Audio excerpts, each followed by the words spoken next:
Hello, Archie Dunlop here with Talking Astrology with Archie.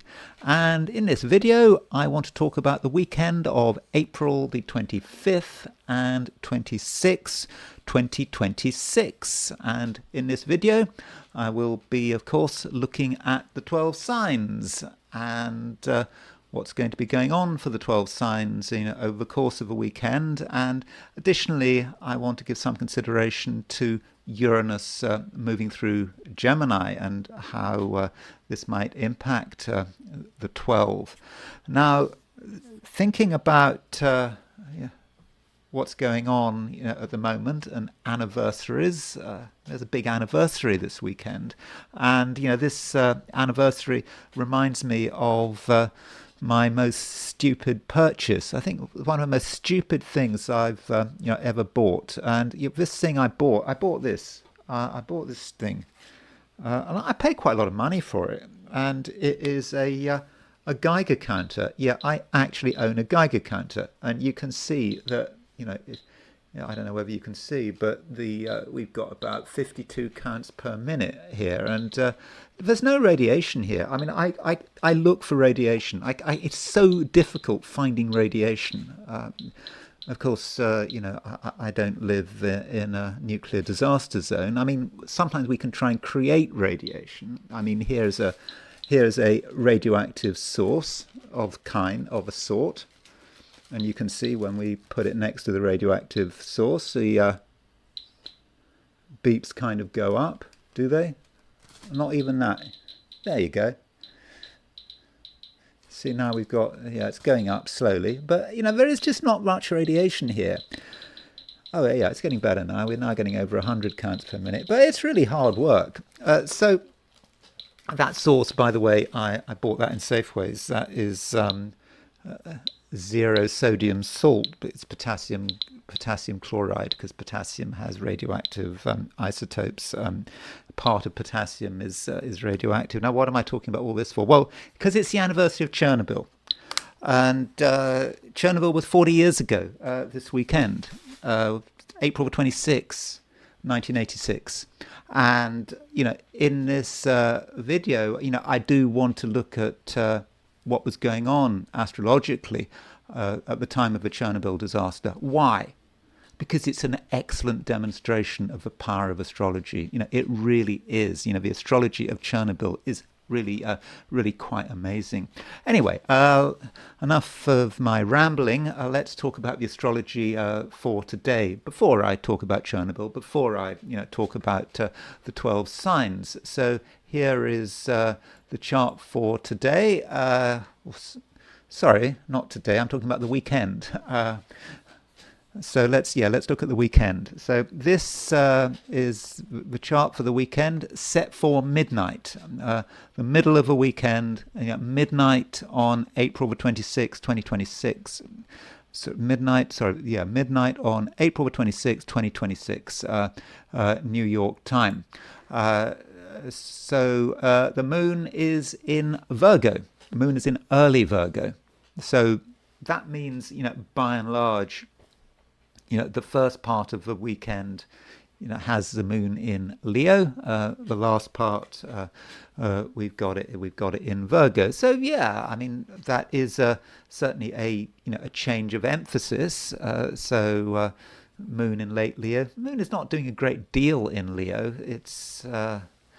It's not really making any aspects of any great consequence. So as Saturday grinds on, it just might feel that not a huge amount is going on, and then perhaps the real action starts when the moon goes into Virgo. Though on Saturday we do have a square aspect between the Sun and Pluto.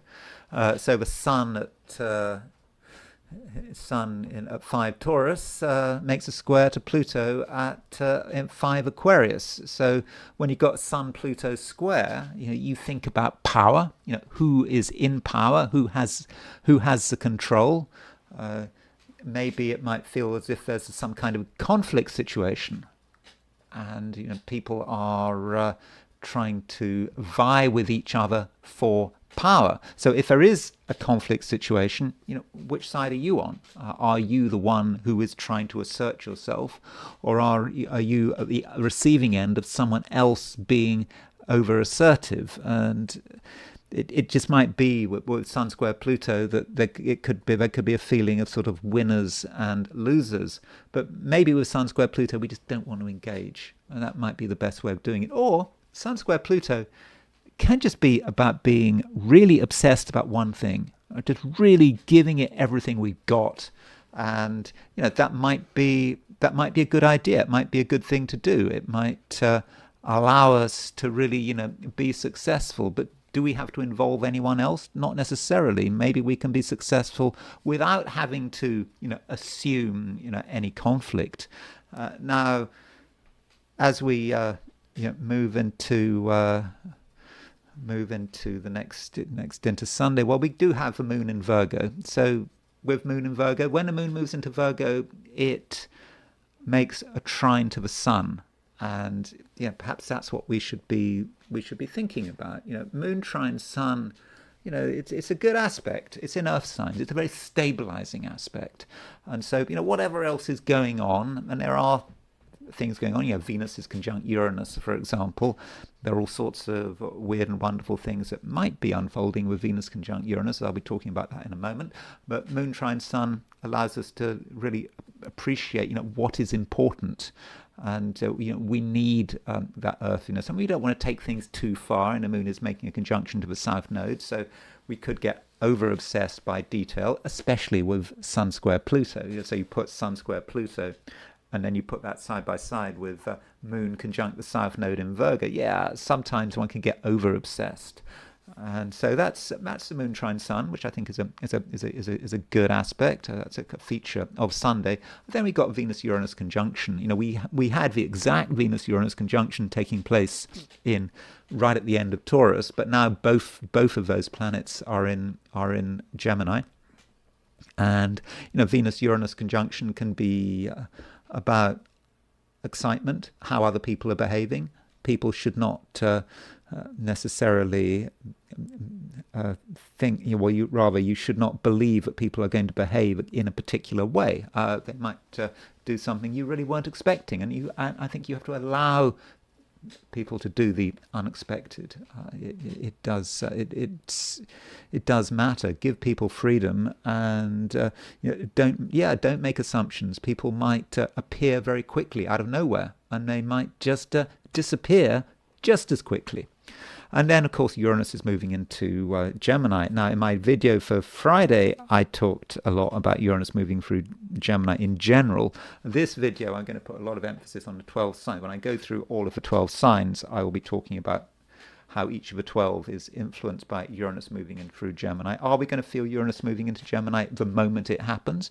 Well, not necessarily, although it is true to say that the moon is making a square to Uranus in Gemini. It's also making a square to Venus. So as the moon moves into Virgo, just before it makes that trine to the sun, something could happen which kind of shakes things up. So that's something that we should perhaps be considering. But as far as Uranus moving into Gemini, I think the key point is that Venus is making that conjunction to Uranus. So regardless of Venus's exact nature, Venus could be having some kind of a triggering function. It just acts as a detonator kind of for the power of Uranus. So if you're wondering what Uranus in Gemini is going to do for you over the next 6 years, it stays in Gemini until 2032. Then it goes into Cancer, then it goes retrograde again, and it finally leaves Gemini for good in 2033.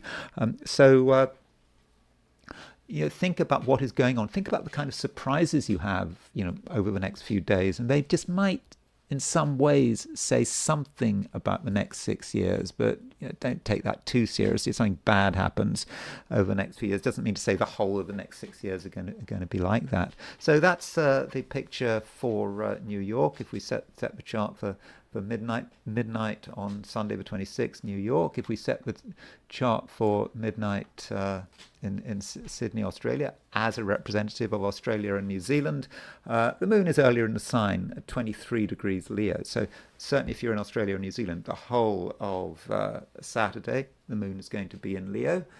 And moon not doing a great deal in Leo. Then you move into Sunday. At some stage, I don't know, off the top of my head, Sunday afternoon, the moon will move into Virgo. The moon will be applying to a square of Uranus. So on Sunday, you get that, particularly the beginning of Sunday, you get that square to Uranus, and that moon Uranus, and you could stir that. That could kind of stir things up a little.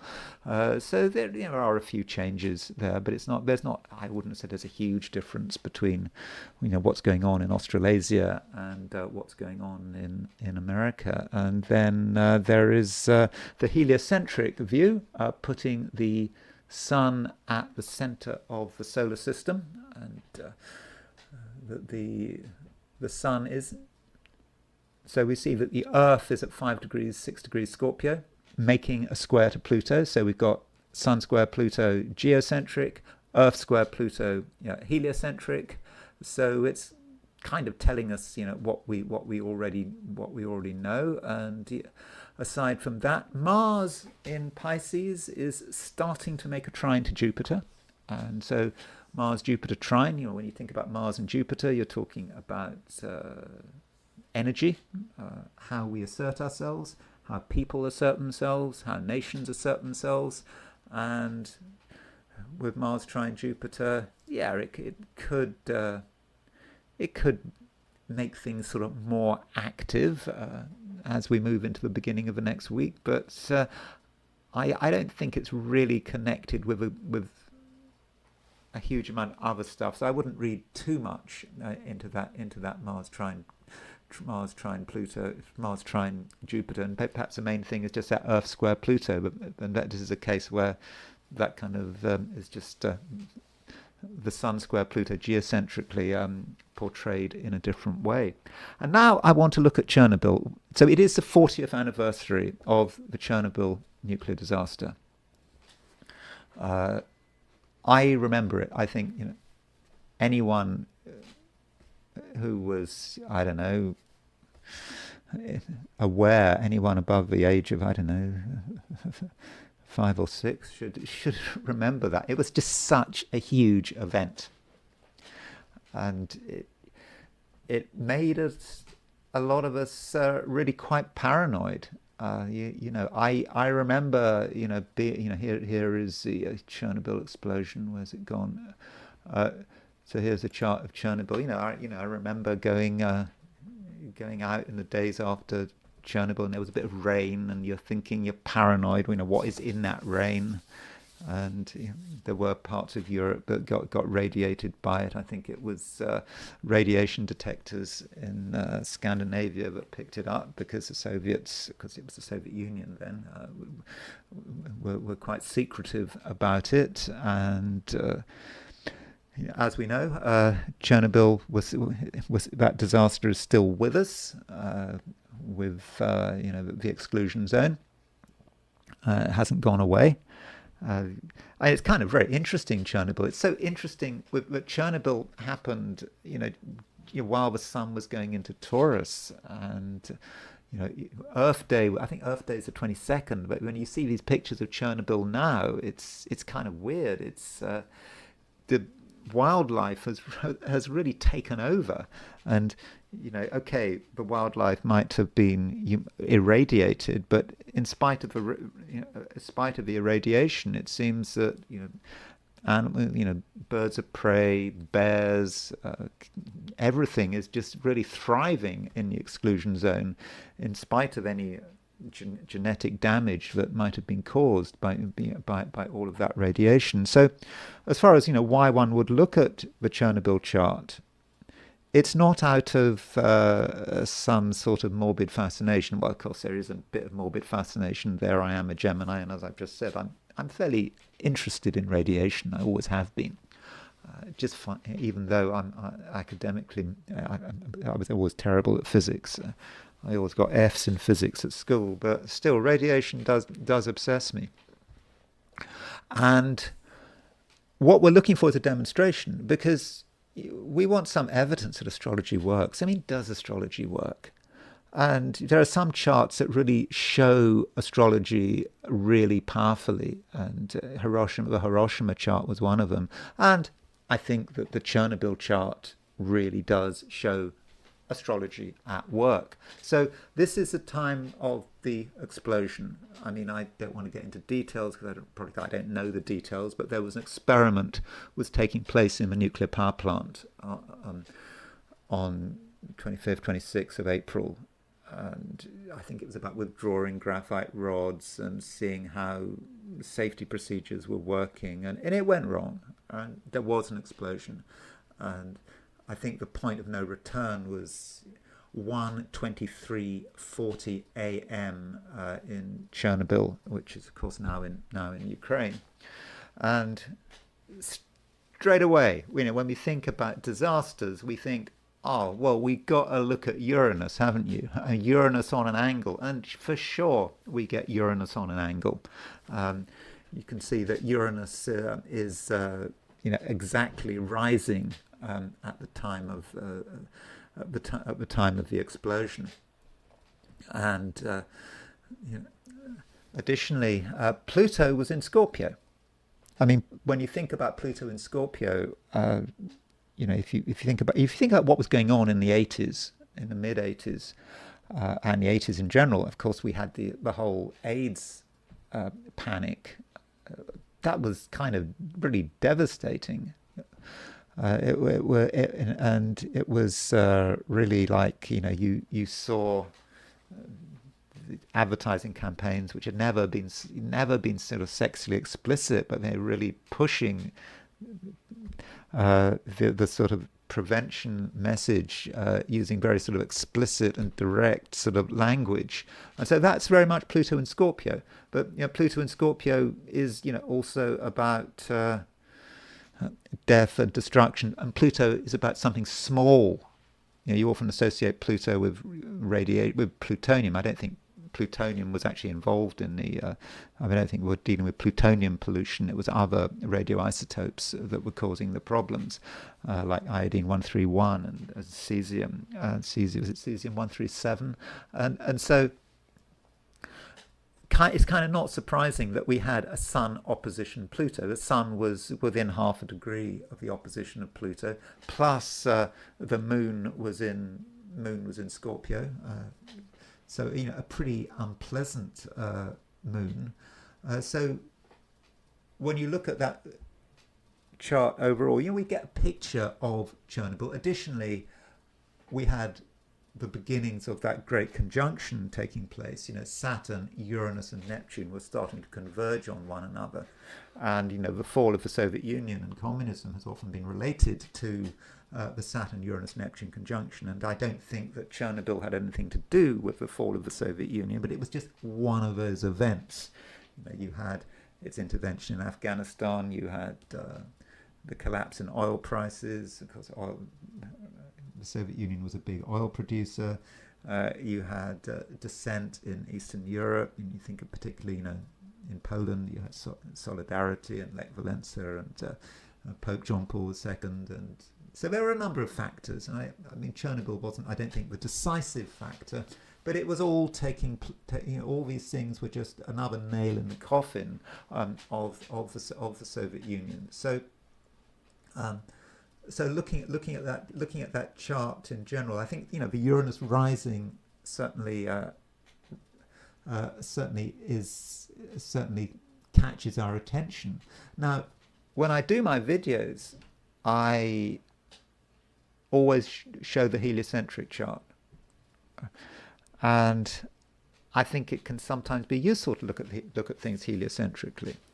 And what we're looking at with a heliocentric chart is we're looking at a sort of a massive build-up here. A lot of planets, at the same degree, maybe different signs, but of the same degree. And the Chernobyl, heliocentric chart is impressive, very impressive. So let me just show you the heliocentric chart. So this is the chart of the Chernobyl explosion with set for geocentrically, putting the Earth at the center of the solar system. I mean, that's how astrologers do it, even if that doesn't make any scientific sense. But if we look at the Chernobyl, if we look at Chernobyl from a heliocentric view, it is amazing. So for a start, we have Sun opposition Pluto geocentrically. That means that we have Earth conjunct Pluto heliocentrically. So there is the heliocentric Earth-Pluto conjunction. Additionally, we had a Mars-Saturn conjunction. So Mars and Saturn were conjunct. Mars and Saturn are the sort of the death pair, and they're exactly 30 degrees. They're exactly 30 degrees from the Earth-Pluto conjunction. So when you're looking at heliocentric heliocentric charts, you look at all the sort of, certainly the Ptolemaic aspects plus semi-squares and excessive quadrates. So you would look at semi-sextiles and say, when you see Earth conjunct Pluto, exactly semi-sextile Mars conjunct Saturn, you're thinking, hold on, well that's important. That really does require our attention. And then we have Jupiter. So Jupiter is heliocentric Jupiter is at 524 Pisces. So we have a heliocentric Jupiter-Saturn square, and the Earth is exactly trine Jupiter. So all of these planets at 5 degrees. I mean, Neptune is not quite at 5 degrees, but Neptune is trying, doesn't quite make it. And the Uranus is in fact quite close to a semi-square with the Earth. But just when you think about Earth conjunct Pluto, semi-sextile Mars conjunct Saturn, then you've got Jupiter making the trine to the Earth-Pluto conjunction, and then you've got Jupiter making the square to the Mars-Saturn conjunction. So that to my mind is really telling, and I think that's a good demonstration of astrology in general, and heliocentric astrology in particular. And then there is the new moons and full moons preceding the event. So the Chernobyl explosion happened just after a full moon. So you can see that the sun was in Taurus, moon was in late Scorpio. So we just had that full moon. So let's look at the chart of the full moon. The full moon just before the Chernobyl explosion. So here it is again, set for Chernobyl, and what you see here is the Saturn-Uranus conjunction. Now, that Saturn-Uranus conjunction is obviously not exact. It's it's a long way off. It's 14 degrees out. But the midheaven is exactly on the Saturn-Uranus midpoint at the time of this full moon. So if we look at the 90-degree dial for Chernobyl, just to show you what I mean. So here is, where's the midheaven gone? Midheaven is here.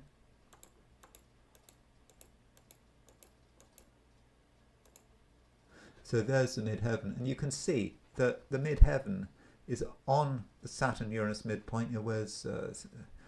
There's Saturn, there's Uranus, the midheaven, and with no orb. I mean, 1 arc-minute orb. So the midheaven is exactly on Saturn-Uranus. So it is really telling us about that Saturn-Uranus conjunction. And that Saturn-Uranus conjunction was astrologically one of the things that brought the Soviet Union down, or at least correlated with the fall of the Soviet Union, with the fall of communism. And it was right on the midheaven. It really brought it out. We had that Saturn and Uranus across the IC. So something, at the root of the matter, something very deep just suddenly exploded outwards. And so we got the full power of it. And then there is the new moon preceding the explosion. So here is the new moon. So the new moon Firstly, it had a exact Mars-Neptune conjunction in Capricorn. So you had the Mars-Neptune conjunction, spreading its poison. Mars-Neptune can be about pollution, poison. I mean, that's a classic way of looking at it. And Neptune just gets everywhere. It passes. International boundaries mean nothing as far as Neptune is concerned. That radioactive cloud can spread across whatever borders it likes. So there is your Mars-Neptune conjunction. But most importantly, we have Uranus exactly on the descendant. Uranus at 22 degrees 18 Sagittarius, exactly on the descendant. Yeah, and that is a signature. Uranus conjunct the descendant, which is shown at the time of the actual explosion. So Uranus on a descendant on the new moon before the explosion, and at the actual time of the explosion, Uranus is right on the ascendant, and the ascendant at the time of the explosion is opposite the ascendant at the time of the new moon preceding the event. So those are some thoughts on Chernobyl. I do regard Chernobyl as being a powerful demonstration of astrology, and it really does, as far as I'm concerned, show astrology in action. So now I want to turn to the 12 signs. So these are my forecasts for the 12 signs for the weekend of April the 25th and 26th, 2026. Aries.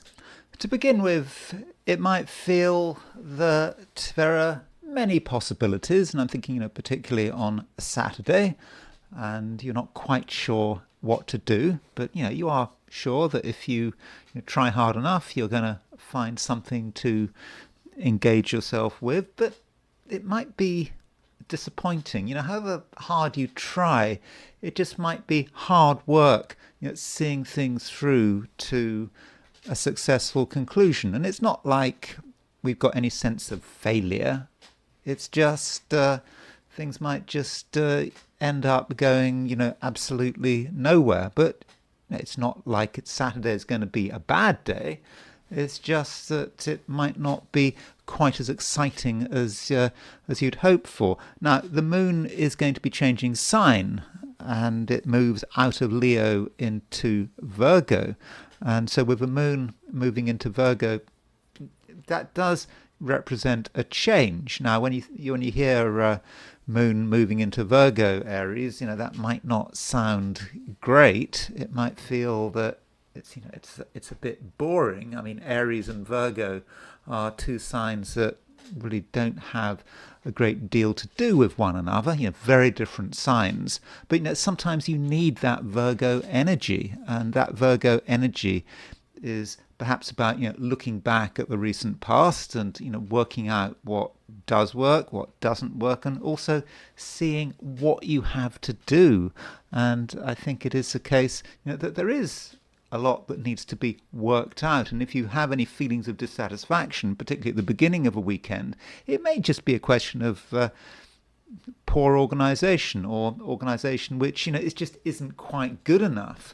But when the moon moves into Virgo, it does make a trine aspect to the sun, and that moon trine sun does allow you to get things together on a material level. So if there are things relating to money, for example, which haven't been worked out, or just things in general, then I think that you can really sort of understand what needs to be done.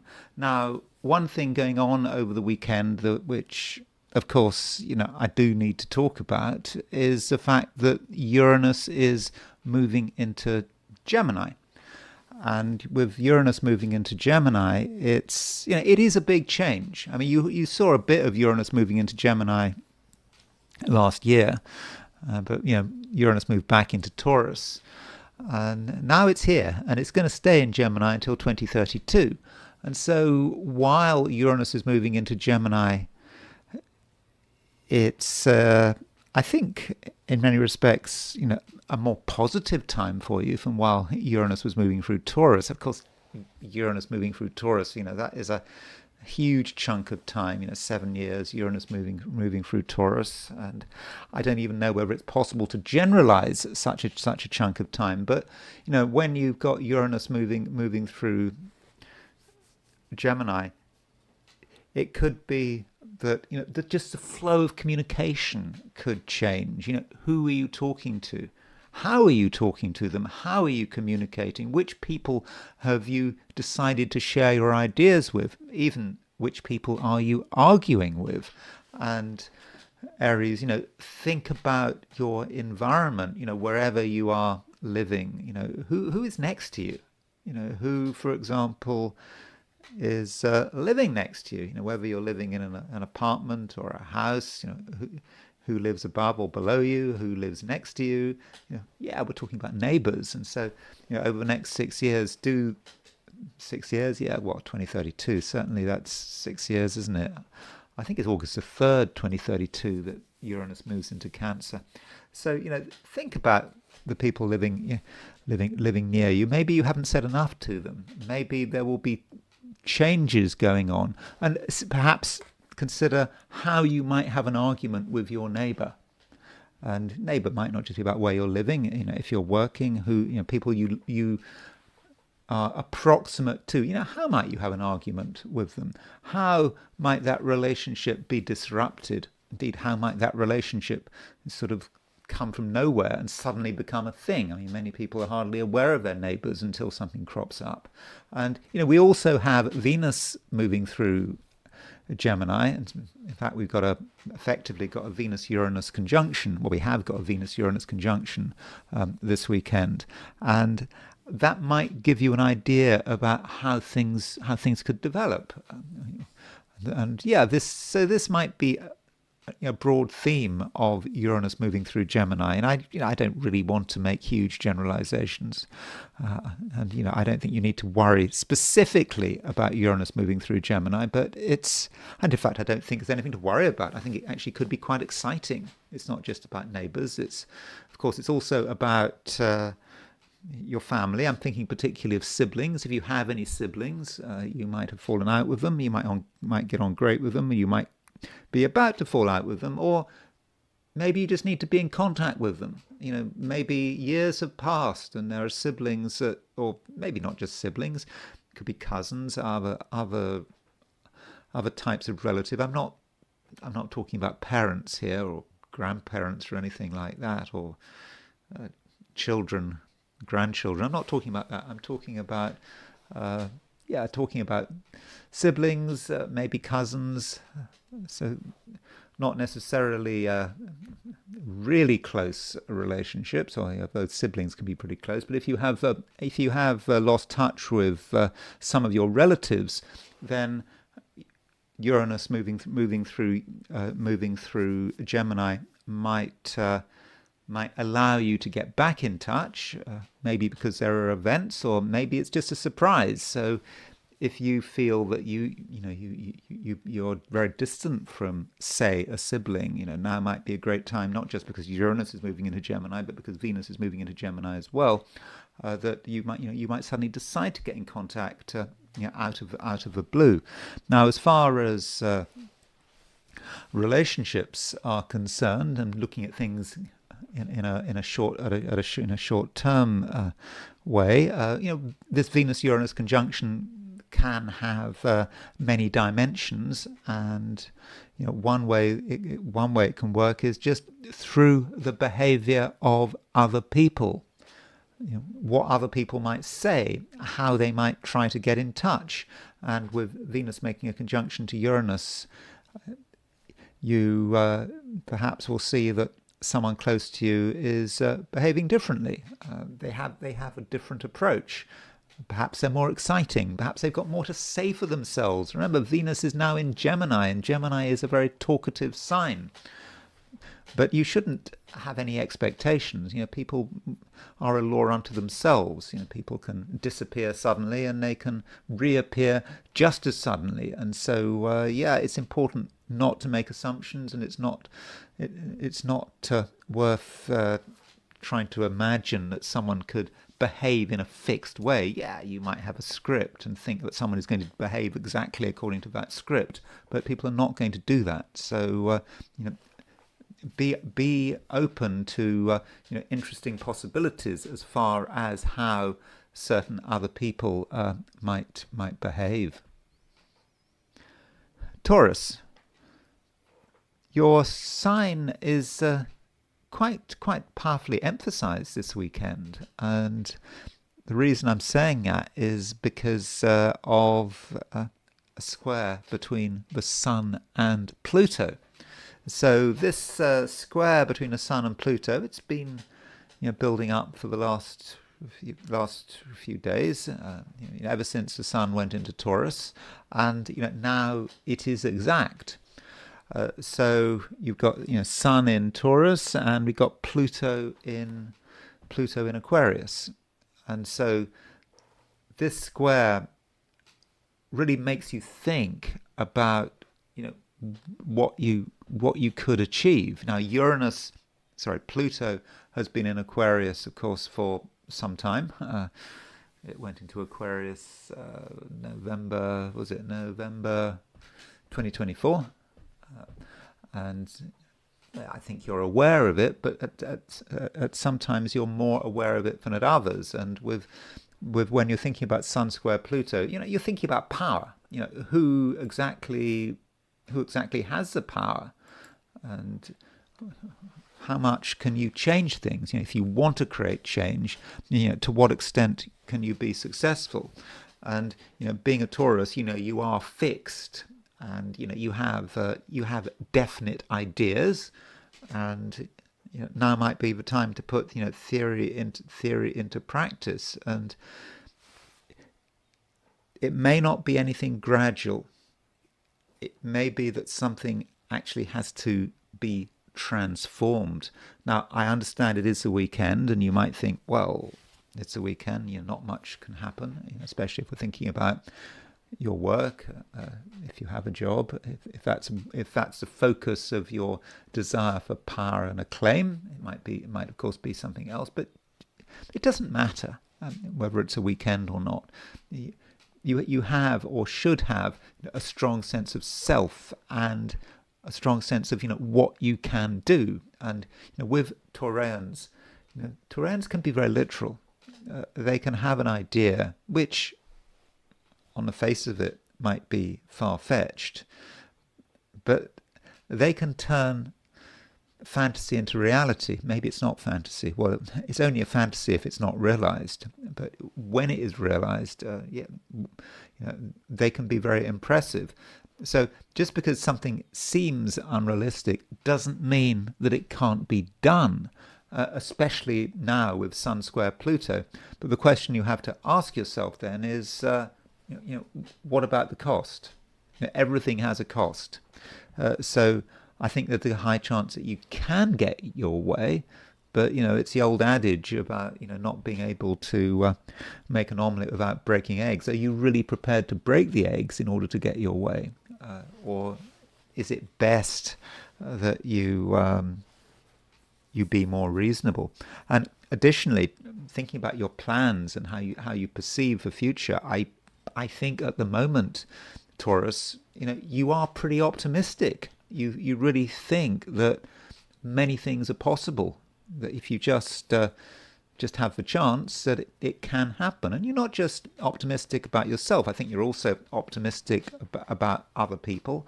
And so if other people are down in the dumps, they feel they can't get things together, then I really do think that you can make a difference, and your enthusiasm can be quite powerful.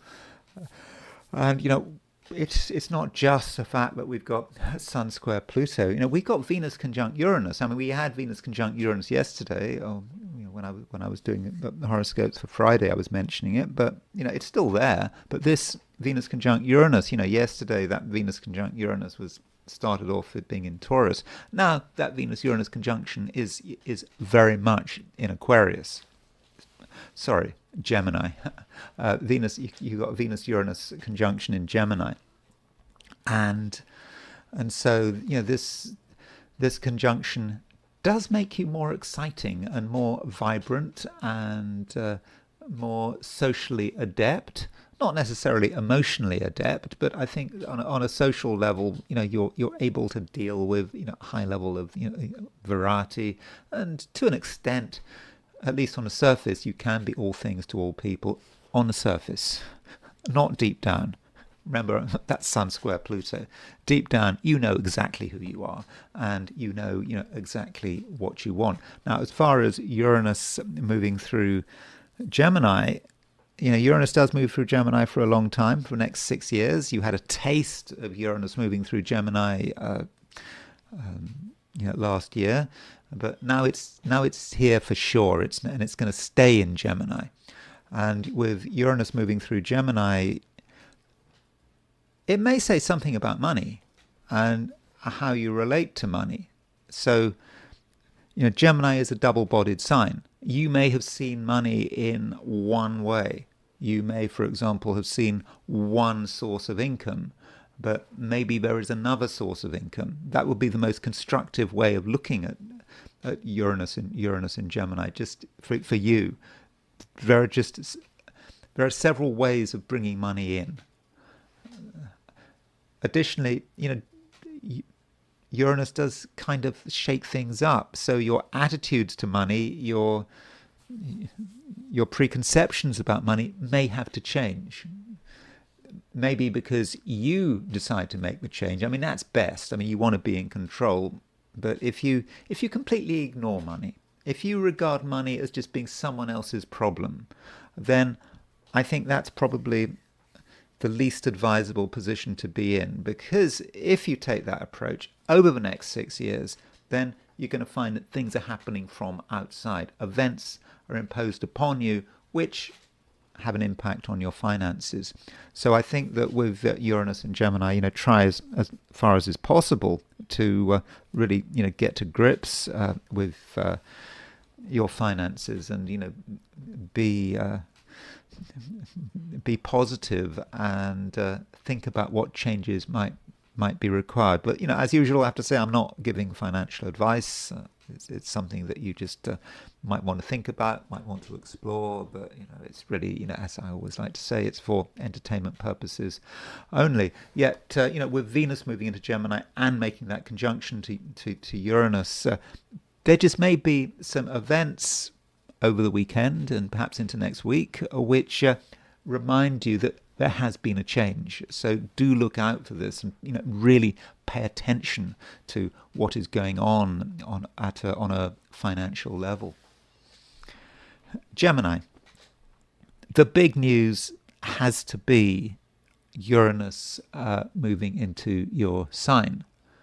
And Uranus stays in your sign until 2032. In 2032, it moves into Cancer, then it goes retrograde and goes back into Gemini. I think, but by 2023, it makes its final movement through late Gemini before going into Cancer for the following 7 years. But anyway, next 6 years, Uranus in your sign, and Uranus moving through your sign is about change.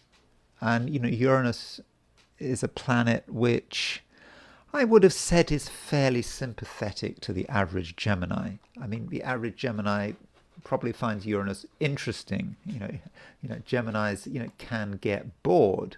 You do the same thing day in, day out, and the whole thing gets just completely tedious, and you are looking for something different.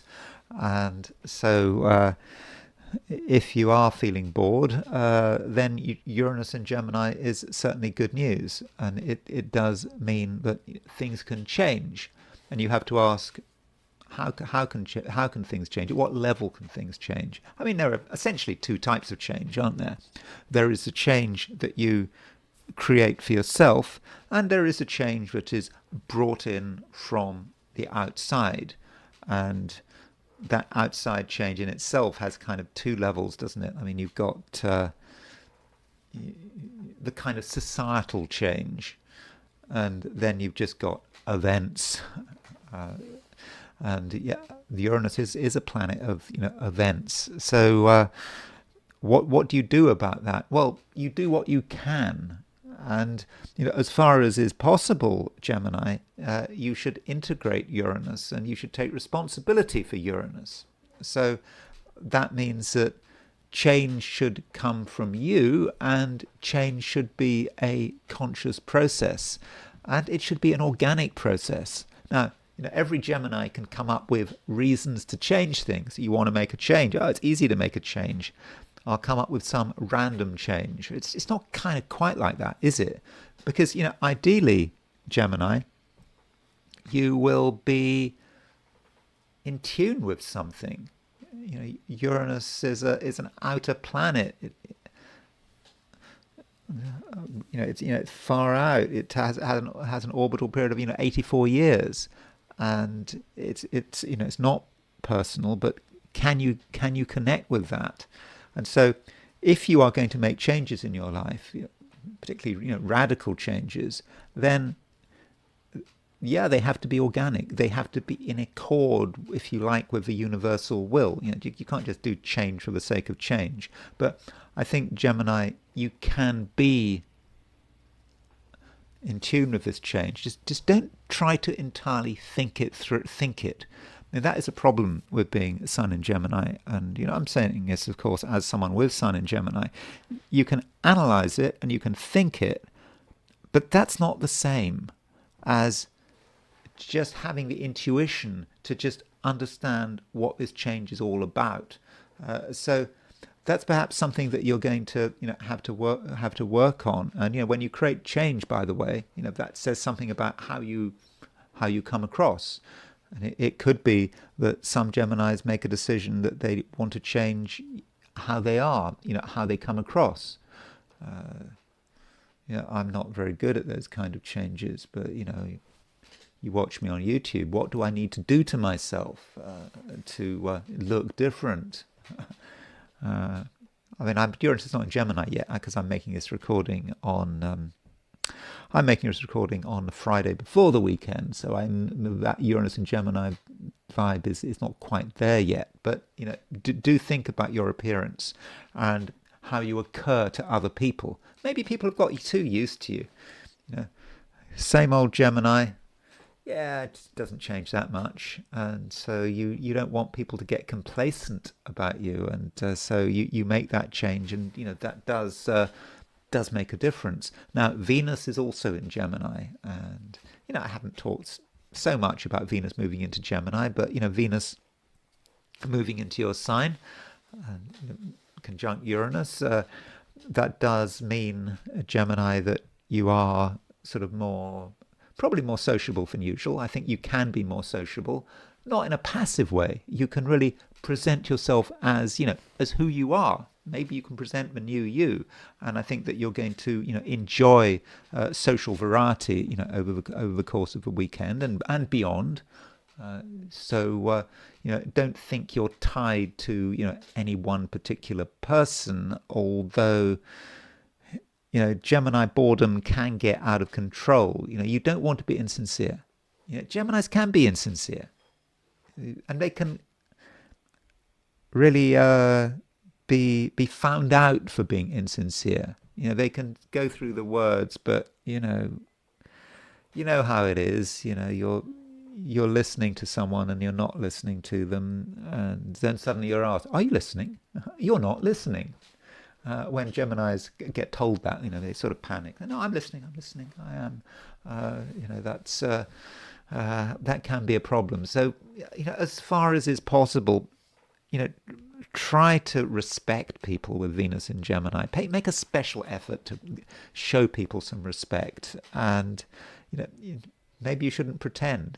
If someone is boring or you find them boring, well, what do you do? I mean, if they're important to you, sure, you've got to make the effort. If they're not important to you, well, don't waste your time. So anyway, do think about some of the challenges about Venus in Gemini, and it is about how you treat other people, and it's Venus is in Gemini, Uranus is in Gemini as well, and so it's quite possible that you do need some distance, but some people maybe you don't find them interesting anymore, and that's always a Gemini problem. I mean, Gemini's actually quite good at ghosting people. They really are.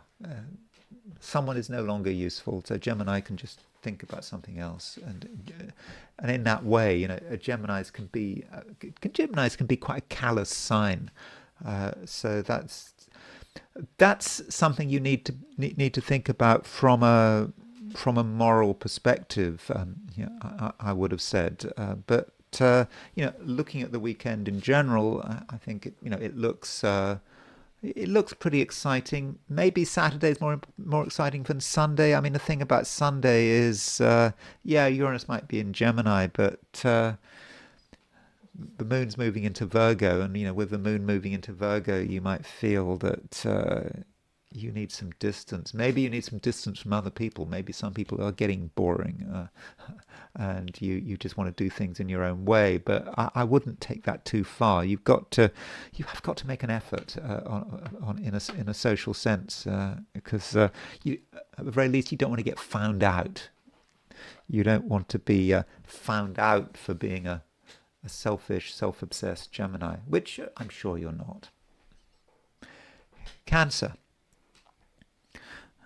Uranus moving into Gemini.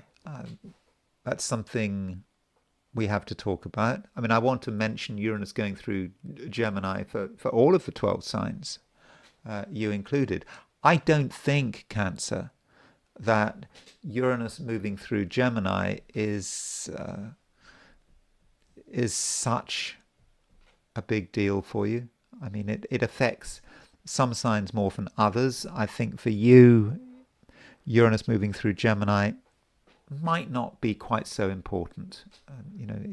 It's always got to be in one sign, and so with Uranus moving through Gemini, you could look at it in a sort of a long-term perspective. If you're that kind of person, Uranus will move into Cancer, your sign, in 6 years' time, 2032.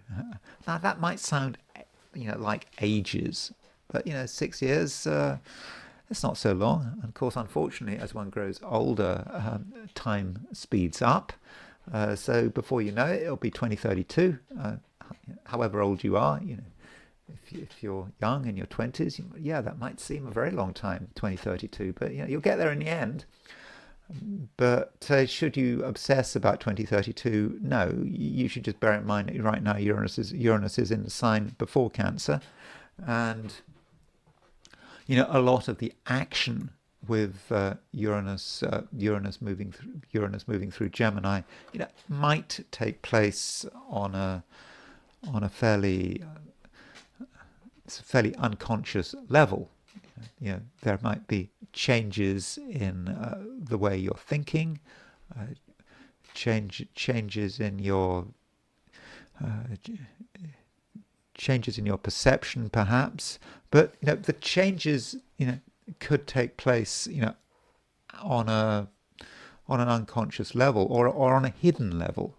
So if you are changing, then the changes you're experiencing are not going to be anything you necessarily want to share. And the way you feel right now might demonstrate this. I mean, Venus has just gone into Gemini. We've got Venus conjunct Uranus in Gemini. And that things are changing. The world is changing. But it's not necessarily anything that you want to share. Or at least you don't want to share it with everyone. And as far as relationships are concerned, Cancer, you may feel that it is best to keep everything under control. I don't think you want to spend too much time with lots of different people. I mean, I think Cancer, who your friends are, who you can trust, who you can rely on, and that's probably the way it should be. Now, as far as this weekend is concerned, on Saturday the moon is moving through Leo, and the moon is not doing a great deal in Leo, And with the moon in Leo, you might just feel that you need to, work things out, in your own way. There may be a few financial loose ends from earlier in the week, which need to be dealt with, again, in your own way. And then the moon moves into Virgo. So Sunday, we've got the moon in Virgo. And, moon in Virgo, it's a good place for the moon to be. Particularly by night. Remember, the moon rules the earth signs by night, and so you're feeling relatively good about yourself. Everything roughly goes to plan, but don't be too obsessed with your own ideas. I mean, you have your ideas, and being a Cancer, you can take your own ideas, very very seriously, and you might feel that you've got all the answers, and you certainly have got a lot of the answers, but there may just be something you're missing, something you just don't want to involve yourself with. It seems too complicated. You're unsure of what the implications might be, and so you take the view that it's just best to leave it alone. Maybe it's just a question of letting sleeping dogs lie. There's something that could be complicated, that could make a lot of noise, and you don't want to involve yourself with it. But if you take that approach, you could, in the end, be missing something. And so, Cancer, do think about what it is that you might be missing, and don't be afraid to ask questions. I think you might not want to ask questions, especially on Sunday, because you just might be concerned about what kind of answer you get, and the answer you get might be confusing. It might give you a different view that right now you don't particularly want to involve yourself with, but it shouldn't worry you. One aspect we've got over the weekend is a trine between the moon and the sun. Moon in Virgo is trine the sun in Taurus, and this is the first trine between the moon and the sun in Taurus. I mean, there will be another trine in I don't know, 10 days time or something like that. But this moon trine sun gives you the opportunity to feel comfortable. So whatever you come across, whatever you realize over the weekend, especially on Sunday, you're going to be able to integrate it. It won't be as complicated as you thought. And I think, other people are going to be reasonable. You're going to be able to deal with them, and if you're told something that you don't want to hear, it's not going to be such a problem. You will find a way forward, and with the right people, perhaps friends, not necessarily family, you can feel a sense of oneness. You feel relatively comfortable. So it's not necessarily going to be a super exciting weekend, but I think in the end, it's a weekend where you can feel a reasonable level of security. Leo. One aspect we have this weekend is a square between the Sun and Pluto.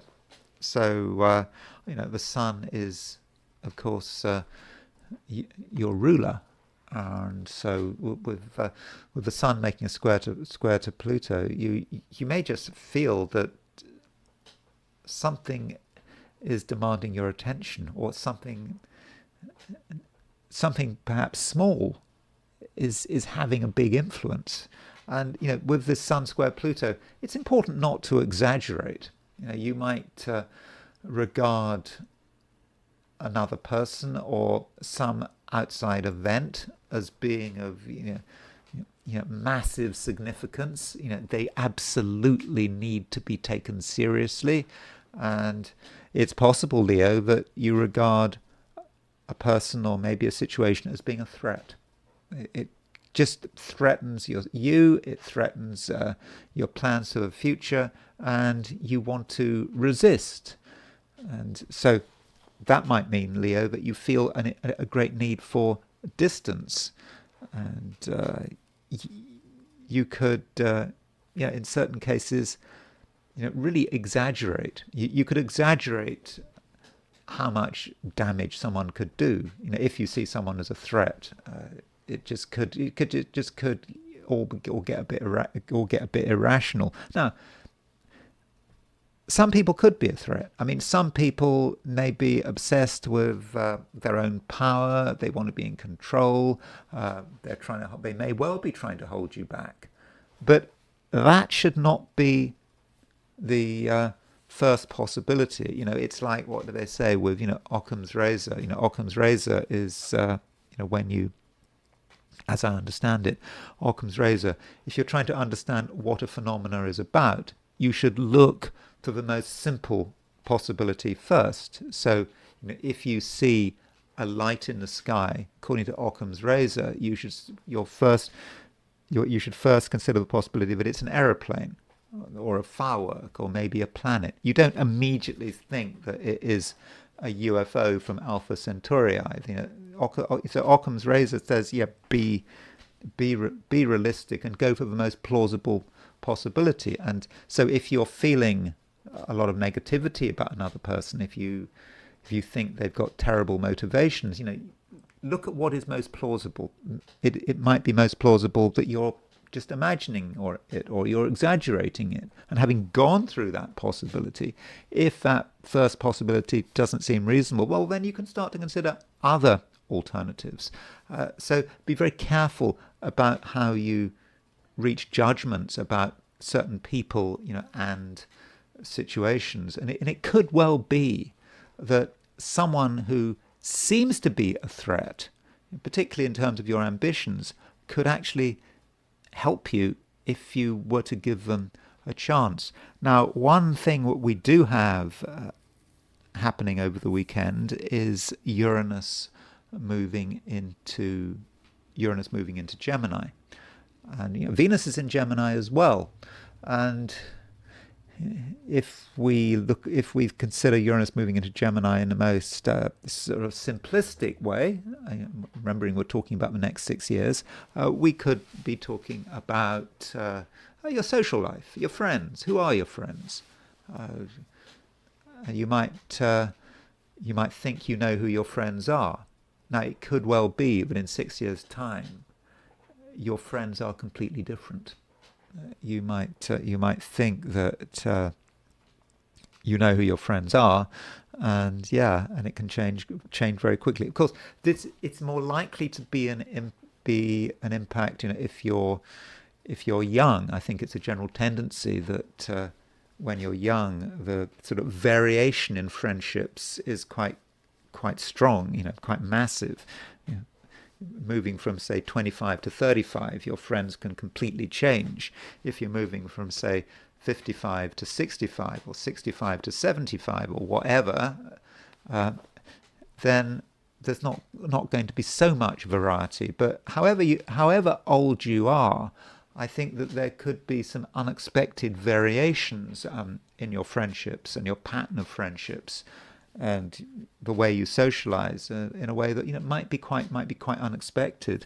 And Venus is also moving through Gemini, and in fact there's this Venus-Uranus conjunction. So with this Venus-Uranus conjunction, think about your friends and how you relate to your friends. Okay, not just your friends, societies, places you go, which not necessarily the people not necessarily your family or your work. It's more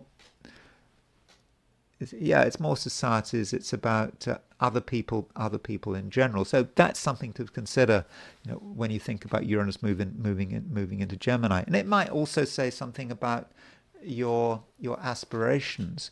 Not your aspirations, like in terms of your ambitions. Will you make more money? What is your status like? It's how you perceive your own future, and you have ideas about what you would like to be doing, in your perfect world, what you are aiming for. And it doesn't really matter at what stage of life you're in. We're always aiming for something. We always think that something could be better. And Uranus in Gemini is, I think, making you think about that. And with this Venus-Uranus conjunction, you do have aspirations which go beyond the mundane, which go beyond the material. And you can see, how they might change. And so you needn't be stuck to, any one thing, any one person, any one ideal. And so when you imagine yourself in 10 years' time, just do that in the most positive way. So do that, or say 6 years' time. That idea that you have right now, it may be in the process of change.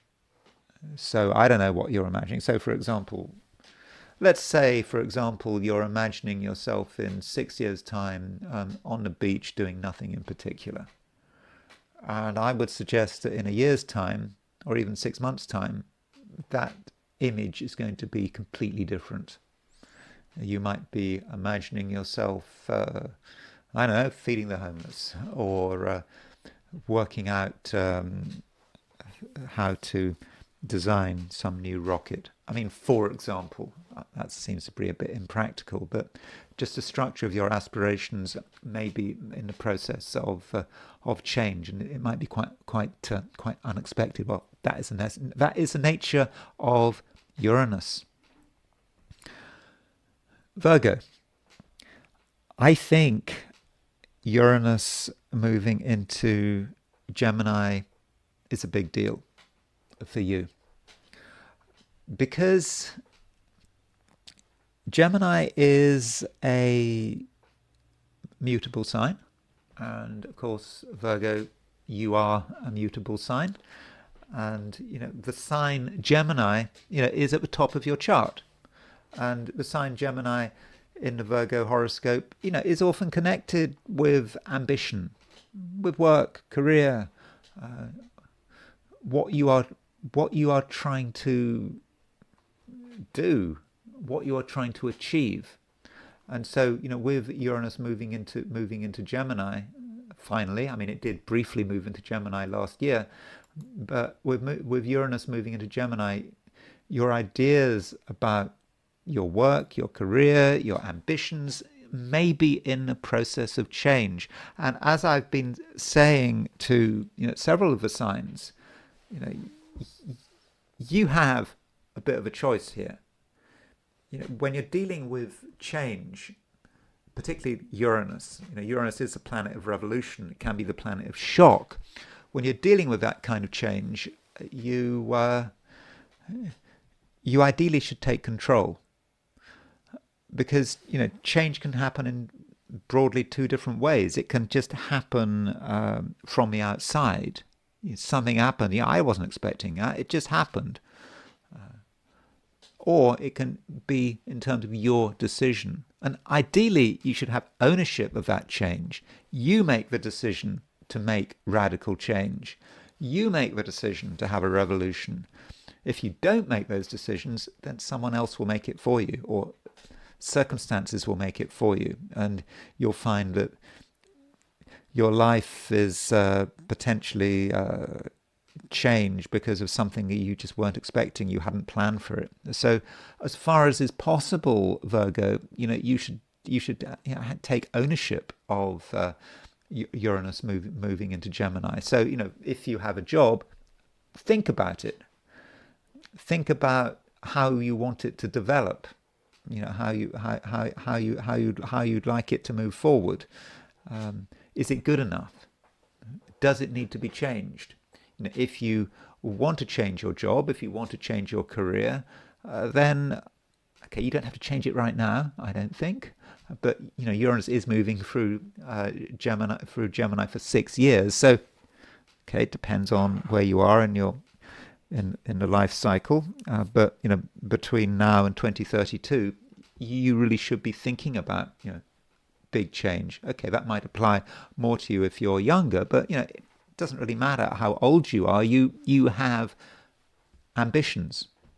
That's what that's part of what life is all about. And with these ambitions, they do change, and there may be just something that you decide that you want, and you really want to get it, and you might get clues over the next week, because Venus is making a conjunction to Uranus in Gemini, so we've got this personal planet Venus in Gemini.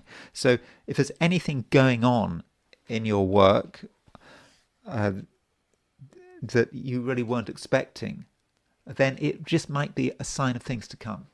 And okay, maybe it'll be about a small problem that sort of sorts itself out quickly, but it might come back in a much bigger form. So really be very aware of that.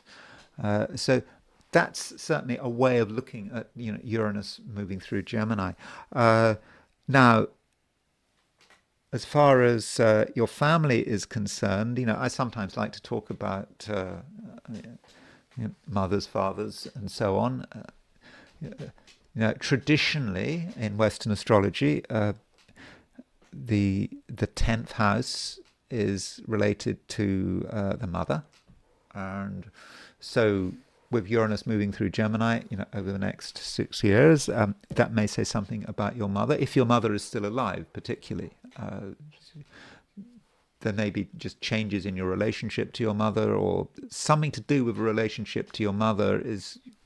Okay, that might happen to everyone. I mean, if your mother is still alive, 6 years is a long time, and you can always expect something to happen in 6 years.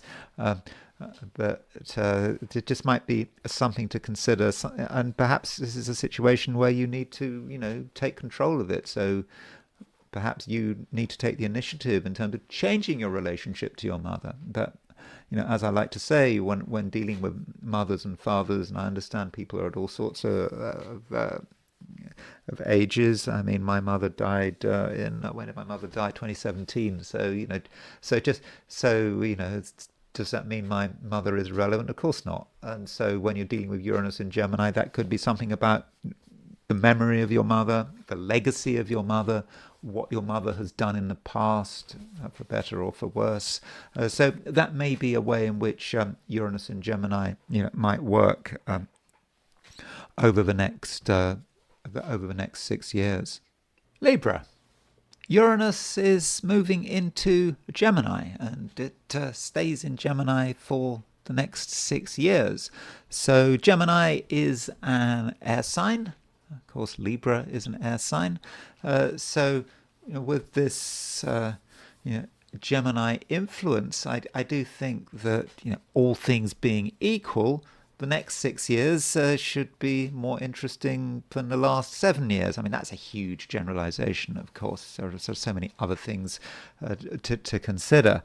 And so, while Uranus is moving into Gemini, it's really a time, Libra, to be, expanding your horizons. You don't have to be satisfied with the way things are. There is a fascinating world out there, and you need to take advantage of it. And you might know a lot. I'm sure you know a lot, but you could always know more. And there are so many ways of learning. I mean, you might be thinking about travel. I mean, that's a classic way of thinking about it. But if you are thinking about travel, what's it actually about? Remember that a little bit of travel can narrow the mind. It's true. If you do a bit of traveling, it just reinforces reinforces your prejudices. So do think about that. So just because you go to another part of the world, thousands and thousands of miles away, it doesn't mean anything has changed. It's not necessarily a good way of expanding your horizons. Besides, just travel for the sake of travel is just wrecking the climate. And if everyone realised that, people wouldn't fly so much. So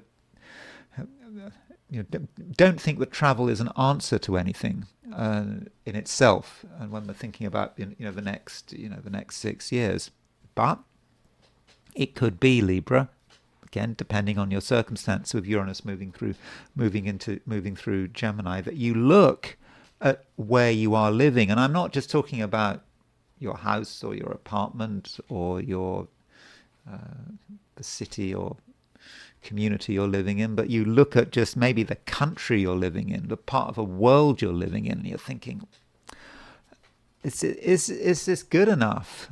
Maybe it's perhaps limiting you in some way. And so perhaps if you're traveling, travel should be about moving to a different place, and really, staying there.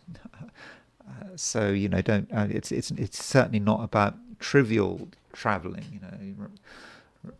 Remember, as a rule of thumb, if you're going to go somewhere, you should never go somewhere unless you're spending at least 100 times longer than the time you are actually taking to travel in a place. So, for example, if it takes you 2 days to travel to a location, you shouldn't spend less than 200 days there, because otherwise it's just a waste, and it's why make that effort? So traveling should, if it is undertaken over the next 6 years, it should be done in a very serious way, as a revolutionary way.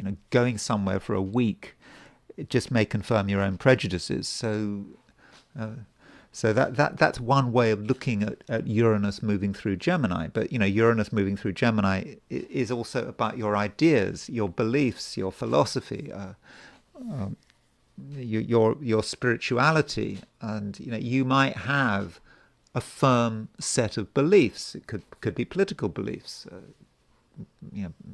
Political parties. You might be really certain of your own ideology. Maybe you could write down what some of your beliefs, on some of the big issues of the day, and think about that, and then in 6 years' time you can have another look at your beliefs. I think it's very likely, Libra, but in 6 years' time your beliefs are going to be very different from what they are now, and that might not just be about your ideology. It could be about your sort of moral compass, and additionally about what you believe in, spiritually and religiously. Okay, I'm not saying that you have to have a change of religion. I mean, although Uranus in Gemini, you could link that with a change of religion, but if you have a religion or a spiritual code in which you lead your life by, it just might change, and I think it will change in a fortunate way. I mean, Uranus is the planet of awareness. As you become more aware, naturally your beliefs have to change. I mean, that's how it works, isn't it? And of course, what we've got at the moment, Libra, is that we have got Venus moving into Gemini. Now, Venus, of course, goes into Gemini, approximately every year. So there'll be next year, Venus will be in Gemini. But we do have Venus-Uranus conjunction, and so Venus, being your ruler, now moving into Gemini, says that now is a time when you are more open to new possibilities. And so if you start seeing something in a different way over the next few weeks or this weekend, that might be a sign of how things might develop in the future. So you might see things in a different way for a couple of days or a couple of weeks, and then you move on. You don't really take it as being too seriously, and you go back to normal. But you haven't really gone back to normal. You've had an insight into the way things are, and you've got an insight into the sort of inner workings of the universe, and that insight will remain with you, and it will develop. So perhaps this process of change is going to really start, over the weekend, and thinking about your general approach at the moment. And I'm not talking about the long term. I'm talking about the weekend. Your general approach is pretty positive, pretty optimistic, Libra. You really do think that many different things are possible, And that seems obvious, doesn't it? With Venus moving into Gemini, while Venus was in Taurus, things might have been difficult. Things sometimes, okay, Venus was in its own sign in Taurus, but things could have been complicated, and you always had to think about alternative possibilities. And other people were complicated. And then Venus moves into Gemini, and you're just feeling just so much better, and you're feeling that many different things are now starting to be really, really possible. And so, do enjoy that. You really should. I mean, if you look at the chart, I mean, look at Venus. Venus. If you look at the chart, there's Mercury, there is Jupiter, and Venus is in fact halfway between Mercury and Jupiter. Venus is on the Mercury-Jupiter midpoint, and that gives you some optimism.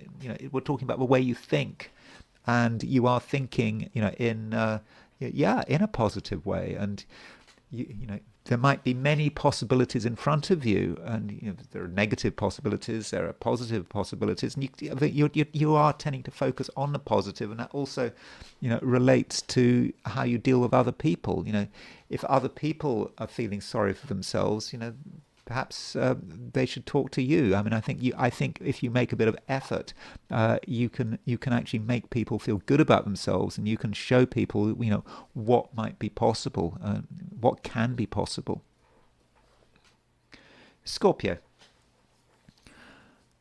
I have to talk about Uranus moving through Gemini. I mean, that's one of the things I want to do, because I'm going through all of the signs. I'm talking about things from a short term, but also sort of the longer term. And of course, Uranus does stay in Gemini for 6 years.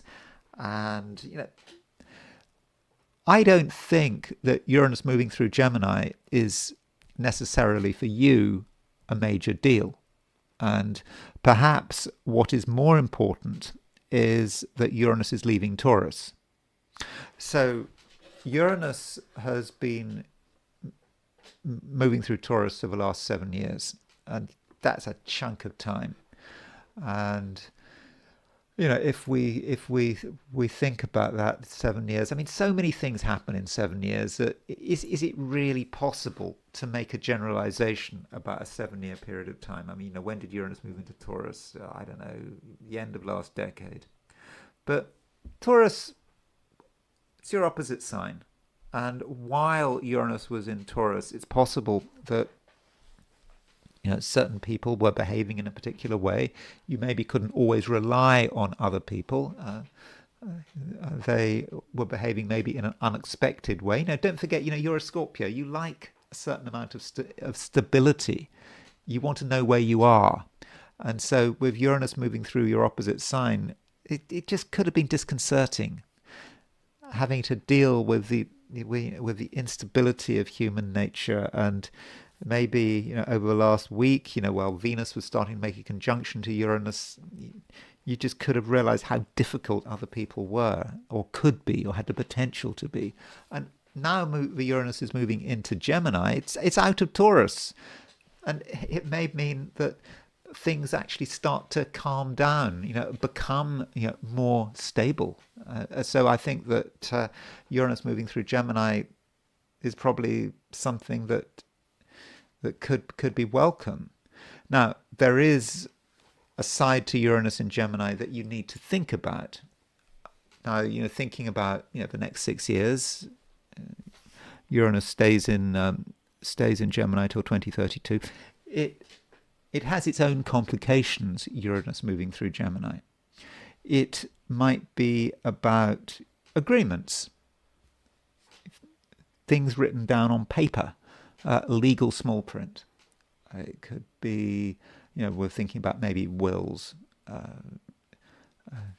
covenants, complicated money. Not money that is in your current account or your checking account. It's not that kind of money. It's money that is tied up in maybe complicated arrangements, agreements, and so forth. And you haven't really wanted to bother with it. But with Uranus moving through Gemini over the next 6 years, it may become an issue.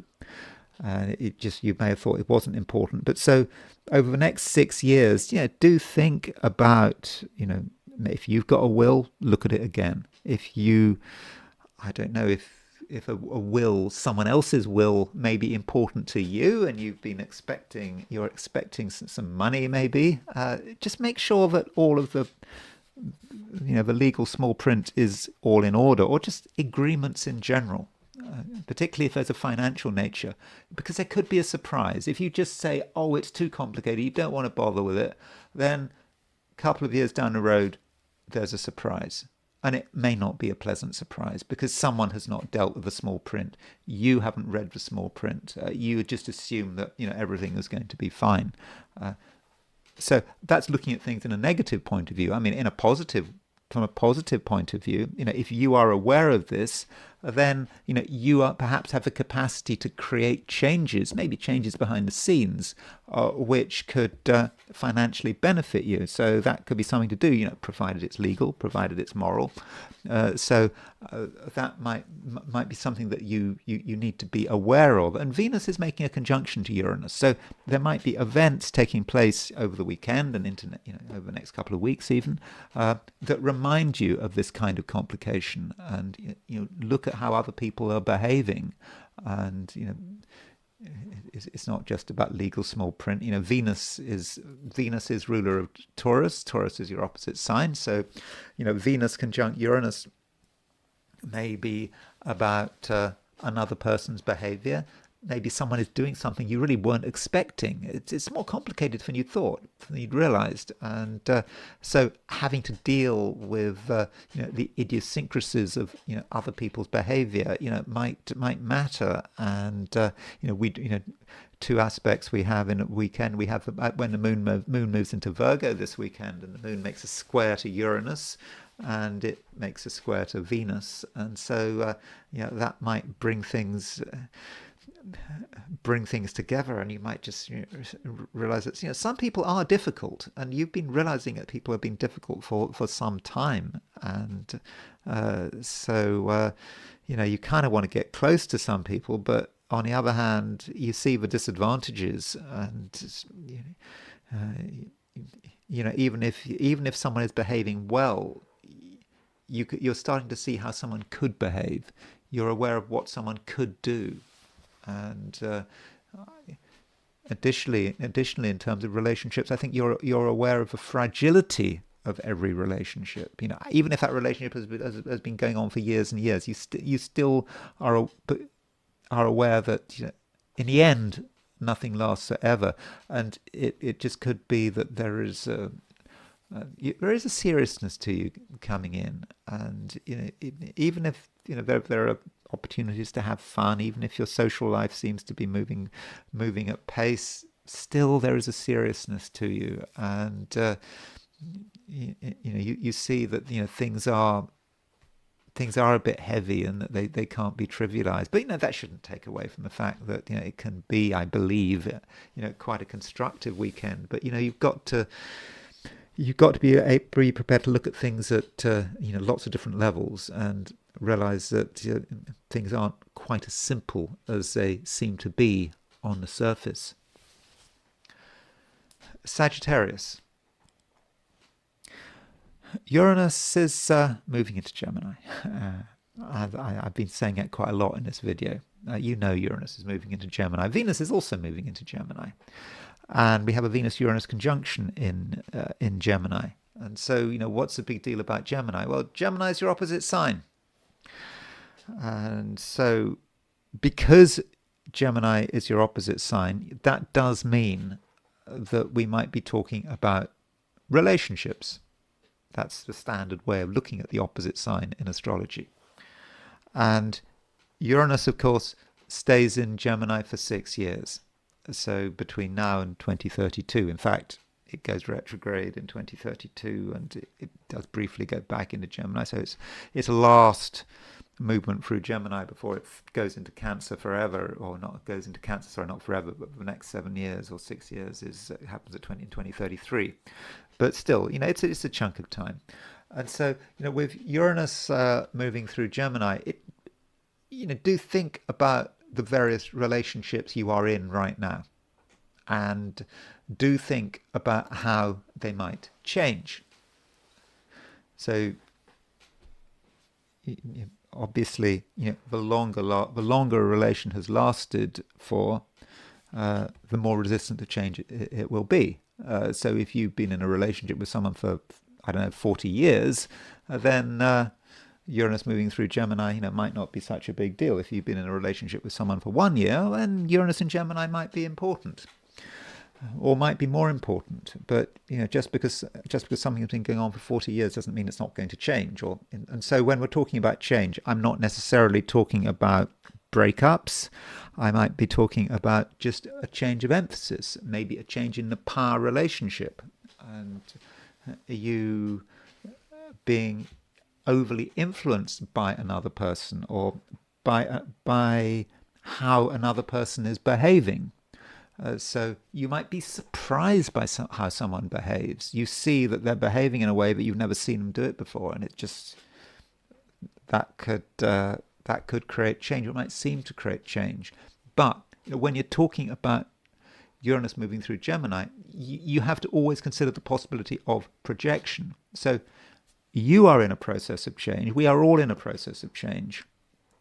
And you might project that change onto other people. So if you see someone else behaving in a way that is different, that is worrying, it might be to a great extent your perceptions.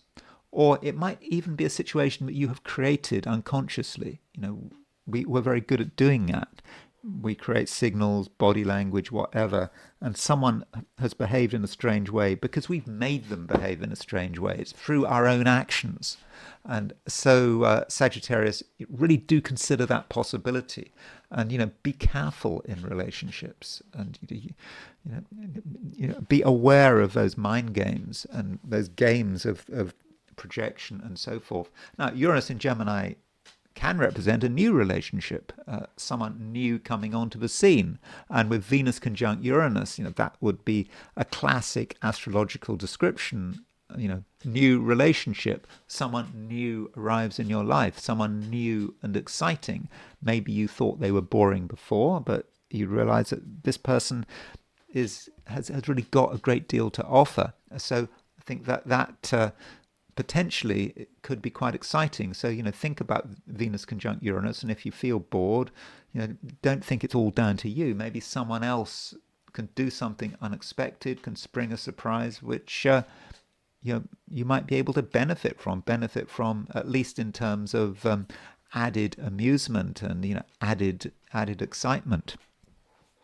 Now that's not the only thing going on over the weekend. We do have the moon moving into Virgo, and that's rather different. Moon moving into Virgo, and sort of New York time, moon moves into Virgo, Saturday evening. If you're in Australia or New Zealand, it would be a bit later, late on Sunday. But with the moon moving into Virgo, it makes a trine to the sun, and so the moon making a trine to the sun, that's a great aspect. It's a very practical aspect though, because moon and Virgo, they're both in earth signs, and they are in signs which are related to work and toil, particularly the sun.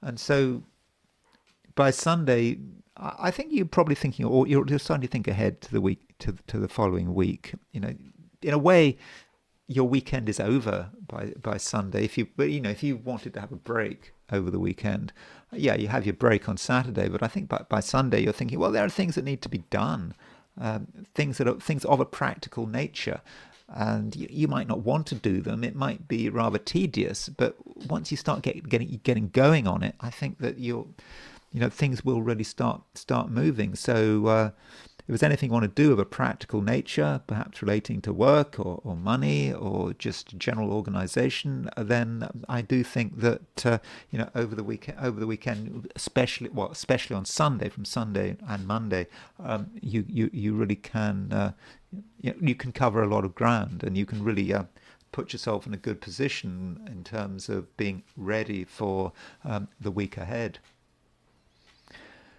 Capricorn. So as far as Uranus moving into Gemini is concerned, what does that mean? So did briefly go into Gemini last year, but now it stays in Gemini for the next 6 years, and can one really generalize about 6 years? I think that's a fool's errand to try to suggest that. But yeah, this is astrology, and we have to work with the symbols. And so with Uranus moving through Gemini, think about what it means to be a Capricorn. I mean, at least a textbook Capricorn, and part of being a textbook Capricorn, and I understand you're not a textbook Capricorn, but let's just deal with some generalizations here. Is you like things to be done in a particular way. You want things to be in front of you. Capricorn is an Earth sign. You very often want to plan for the future, and it's not just about living things day by day, hour by hour. That is a recipe for chaos, at least as far as you are concerned. But with Uranus moving through Gemini, you can see the problem here, because Capricorn and Gemini, two very, very different signs. And so with Uranus moving into Gemini, it just could be about having to change the way you structure your life. And you don't really want to make those changes, but Uranus could really turn things upside down. And it may be because of other people's actions, or what's going on around you, and there is sudden change. You're constantly trying to adjust to change, and that might well be how the next 6 years is. So if you think you've got fixed routines, you've had your fixed routines for years, then Uranus and Gemini could just upend the whole lot, and you have to start again. And so, Capricorn, it's best to have as much control as possible. If you feel that any of the routines in which you are structuring your life by, or you're running your life by, are starting to become a bit tired, are starting to fray at the edges, then now might be the time to make the change. Make the change before you are forced to make the change. And this doesn't just apply to daily planning, it might also apply to your health. Now, I need to be careful with health, because I'm not a medical astrologer. Obviously, I'm not a doctor, so I've got nothing useful to say about health. But in terms of lifestyle, with Uranus moving through Gemini, it might be that certain changes in diet, exercise, and so forth, quite radical changes, might come about. I mean, now that could be because of your realizations. I mean, for example, you might suddenly decide to become a vegetarian, or be a vegan, even more extreme. I mean, be careful with veganism. I'm a vegetarian, but I've never been able to make the vegan. I've never been able to become a vegan. That just doesn't seem to be possible. But becoming a vegetarian or giving up particular foods could be quite a Uranus experience, and it doesn't just affect you; it affects everyone else. And so that might be a way this manifests. And it's also, it's about exercise. It could be about exercise. It could be about you making a decision to suddenly decide how much exercise you make. And as far as your general health is concerned, again, I'm not making any statements about your general health, but it might be the case that by taking early steps to make changes to your diet and your exercise, you could be saving yourself, I don't know, some physical inconvenience or whatever at a later stage. In other words, you might be able to prevent something happening by taking early steps. It's just an idea. I mean, you think about it. I mean, I remember Uranus moving through Gemini. It is a big, it is a big generalization. And but we do have Venus moving through Gemini as well. I mean, we've got Venus conjunct Uranus, and so it could be with Venus conjunct Uranus, you get an idea of what kind of changes you'd like to make, and maybe you get an idea through what other people are doing, what other people are saying to you. Maybe you see that someone else, another person, is changing their various routines. They have ideas about health and fitness, and you might pick up on that. So that's an idea about how Uranus and Gemini could work. Now, as far as things on a more sort of day-to-day basis, the weekend starts with the moon in Leo, and then by Sunday the moon moves into Virgo. I think that moon moving into Virgo is good news. The moon in Virgo is making a trine to the sun. By the end of the weekend. Indeed, it could be late in the Americas. That might be sort of middle of a weekend. And so having the sun and the moon in earth signs, and of course Capricorn is an earth sign as well, that just means, as far as I can see, it actually could be quite a healthy weekend, quite a vibrant weekend where you actually feel quite good about yourself. You might not feel particularly good at the beginning of a weekend, but as the weekend progresses, you feel better about yourself, and with that moon trine sun, you have a sense of your own power and vitality, and what you can actually do. And additionally, Capricorn, I think you're going to be quite good at understanding things, being able to just communicate with the wider world, and also listen to the wider world as well. So if there's something to be said, there's something to be understood, then Capricorn, I think that can very much happen. Aquarius. I am talking a great deal about Uranus in this video. I talked about Uranus in my video yesterday, and so it's a bit of a split video. I mean, so in my yesterday's video, I was talking about Uranus in Gemini, sort of in general, what it might mean for the world, but I wasn't talking about it in terms of the 12 signs. In this video, I do want to talk a bit about Uranus and the 12 signs. And so Uranus is moving into an air sign, and of course you are an air sign, and Uranus is a planet that you Aquarius have a natural affinity with. As you know, if you've been watching my videos, I do not accept that Uranus rules Aquarius. As far as I'm concerned, Saturn rules Aquarius. It's always ruled Aquarius. The whole traditional scheme of essential dignities is based on Saturn's rulership. If you make Uranus a ruler of Aquarius, you run into all sorts of problems. And besides, Uranus is an outer planet. It's a collective planet.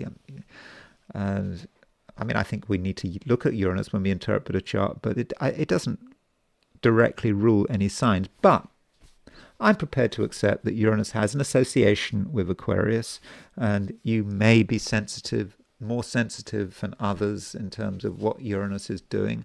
And with Uranus moving into Gemini, it's moving into one of your fellow air signs. And in fact, when Uranus moves into Gemini, it's starting to make a trine to Pluto. Later in the year, we're going to have a trine to Pluto, and when you put Uranus and Pluto together, you get the idea of change, revolution. It's a trine. It's kind of an easy revolution. We've had enough of this, and we want something new, and we can get something new. And being an Aquarius, you're a very future-orientated sign. And so Uranus moving into Gemini, things are just so much easier now, aren't they? Or they should be. I mean, Uranus has been in Taurus for the last 7 years, and Uranus in Taurus, that could have been annoying. You might have been annoyed about where you lived, your home, your family. you might have almost resented your own past, if that's possible, but you couldn't get away from it, all the memories, and it just, you perhaps had to deal things with things which you didn't really want to deal with. I know that's a long time, 7 years, so I'm sure that a whole 7 years wasn't like that. But anyway, now that Venus is moving out of Taurus, sorry, Venus is now moving out of Taurus, it's now in Gemini, Uranus is in Gemini, just so much more exciting. And over the next 6 years, Aquarius, you can really think about who you are and what you would like to do, and what you enjoy. And it's important to be creative, and also to foster other people's creativity as well. And with Venus is now in Gemini, so there's a Venus-Uranus conjunction in Gemini. So think about what's going on at the moment. Think about the things that you're involved in right now, which you find exciting. Not exciting in a trivial way, in a way that is just fundamental to you. Think about that, and perhaps this is the foundations for the next 6 years. It can be like this. And because you have just so much to offer. And with that Uranus trine Pluto, there's a lot you can change. So looking at the next 6 years, and looking at, well, certainly I'm optimistic about the next 6 years for you. I'm also optimistic about the next few days, the next few weeks, though. You can't be in the middle of things all the time, and it just might be that Sunday, you're aware of change, you're aware of that possibility of change, but with the moon moving into Virgo at the end of the weekend, there may still be some things you want to work out. And it needn't be a problem. The moon in Virgo does make a square to Uranus, and so before contemplating change, you might find on Sunday you're just not fully sure of yourself, and it might be that there's just a little bit of work to do, maybe emotional work to do, that you just have to see it through. And so maybe Sunday, Monday, you might be sort of maybe like I don't know, like it's like an aeroplane. When there's that, you think the aeroplane is about to take off, but it doesn't. It just stays still, and it's that stillness just before it starts to gather speed. And it's just, you need that time just before you jump in. And so that may say something about your experiences on Sunday and into the beginning of next week. Pisces, Venus and Uranus are now moving into Gemini, and I think that is important. I mean, okay, Venus doesn't stay in Gemini for that long. It stays there for a few weeks and then it moves on. But Uranus, of course, is staying in Gemini for the next 6 years. You had a taste of Uranus moving into Gemini last year, but now it's here, and that says something about this whole period of time between now and 2032. So you have to appreciate, Pisces, that it's all a bit of a generalization. We can't really categorize a 6-year period of time in just one way. But all things being equal, Uranus moving into Gemini, is potentially quite important.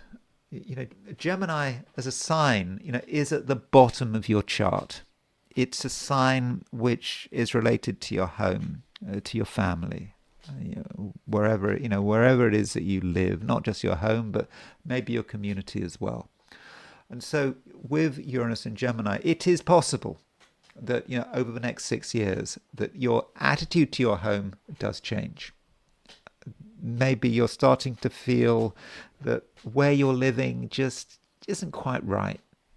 Even if you've been living there for years and years, it just doesn't feel totally comfortable. Maybe it feels that it's maybe it feels boring. Maybe it feels you've been there long enough. Maybe what used to be simple is now complicated. You know, you thought living in the place you're living was straightforward, but maybe it's not straightforward anymore. Maybe you're aware of changes in your community which make it less desirable to live wherever you're living. And so, you know, we're talking about 6 years here. And of course, in a 6-year period, many people are going to move in a 6-year period. And I'm not saying you're going to be moving in the next 6 years. It depends on your relationship to your house. I mean, if you've been living in your house your whole life and it's just been where you've always been, then yeah, it's less likely that you're going to have a big move than if you've been living where you've been for, you know, the last couple of years. So it kind of depends. But so when you look at the foundations of your life, in particular your home, but could be your family as well, change may be afoot. And this change, as far as is possible, should be happening on your terms. You know, ideally, you want to be the one to initiate change. So, for example, you know, if you are not happy in your home and you do nothing, then something might happen to force the pace, to force a decision out of you. On the other hand, if you're not happy and you do something about it, you say, oh, something needs to change. And now change doesn't necessarily mean you have to move. It could be about redecoration. It could be about changing the relationship between you and your family. Maybe someone in your family has been taking you for granted, hasn't been taking you seriously enough. You know, maybe this is a time when you can sort of put your foot down. Now, it is a ton of time, 6 years, but Venus is making a conjunction to Uranus. And so over the weekend, into next week, and probably the week after that, as you know, Venus moves through Gemini, you may start to get a clue about what needs to change. And you get that clue not just in terms of your own feelings, but perhaps by observing other people. You observe other people, the people around you, yeah, maybe the people in your community, and they're kind of telling you something. So from a negative perspective, you know, say you are talking to someone, I mean, maybe a neighbor or a friend, and they say something about your community or the town you're living, and they say something negative.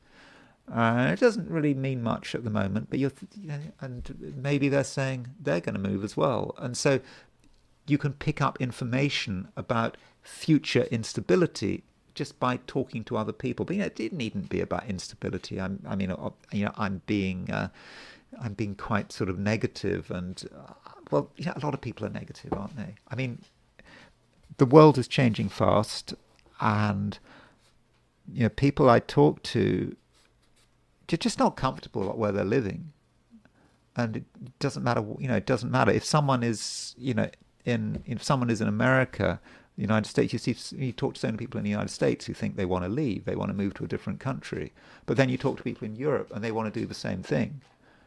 Someone in Europe might think that things are so bad they need to move to America. Someone in America might think that someone in the US might think that things are so bad they need to move to Europe or Australia or somewhere else. So everyone kind of thinks that the grass is greener somewhere else. But of course, we all live on the same planet. So maybe the concept of movement and instability is a bit ridiculous. But for you as a Pisces, I think that you're aware of this. You're particularly aware of this. And yeah, it may not be about your home. It just may be that you are picking up the sort of the breakdown all around us. And it's kind of feels very personal to you, but perhaps you shouldn't take it as being quite so personal. And so perhaps you can afford to be more relaxed. And with Venus and Uranus making a Venus-Uranus conjunction, maybe you can make some short-term changes in your home, which just can make things a lot easier for you. And those are my forecasts for the 12 signs. And now it's time to look at things from the viewpoint of the I Ching. So I asked the question, what is the weekend of April the 25th and 26th going to be like for those watching the I Ching section of this video? And the first hexagram I got was hexagram number 6, which is, I'm afraid, conflict. So For many of us, it might not be an entirely easy weekend, especially if we have to deal with other people. People may not agree with one another, and there may be a certain sort of attitude hostile, as opposed to attitude friendly. Attitude hostile, yes, that seems to be a possibility. And in any situation we're in, we may be inclined to look at it in terms of conflict. It's maybe feel like it's them against us. Well, of course, Uranus is in Gemini. When I did my video yesterday, I said, with Uranus moving into Gemini, there's this, or there is this idea that there are differences in society, and okay, Uranus moves into Gemini. It depends on your time zone, but towards it's sort of more about Sunday rather than Saturday. Uranus moving into Gemini, but I don't think it's really about Uranus moving into Gemini. It's just about feeling a lack of comfort, a lack of cooperation, and it might also feel that everything has to be fought for, or there could be a conflict. But does that necessarily mean that there is going to be a conflict? Well, to an extent, it depends how we behave, and we have the bottom line moving, and what the bottom line is suggesting to us, and this is the great thing about the I Ching. It provides some advice, clear advice, and so that bottom line is telling us, well, we are in a potential conflict, but we don't have to see it through, because the bottom line represents the beginning of the whole movement, and we can decide that it's just not something we want to get involved with. So if you are involved with something controversial, something difficult, then just leave it alone.